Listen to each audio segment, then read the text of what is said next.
In today's video, I am going to teach you how to add Read More in Constant Contact. When you create an email newsletter, it is often best to show a short preview of your article and then send readers to the full version on your website. Constant Contact does not use a single Read More button automatically in every layout, but you can get the same result by turning your teaser text into a clickable link.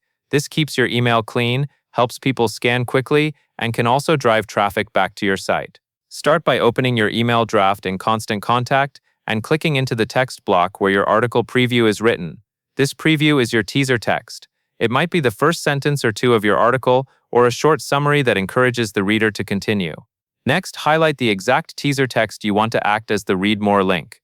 You can highlight a full sentence, a short phrase like Read More, or even just a few words at the end of your preview.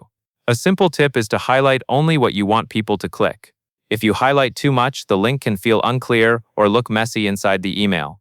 With that teaser text highlighted, go up to the toolbar above the editor and click the link icon. This is the tool that turns regular text into a clickable link. After you click the link icon, you will see link options. From the dropdown, select Web Page.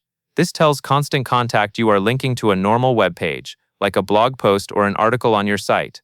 Now paste the URL for your full article into the URL field. Make sure you use the complete link to the page you want readers to land on.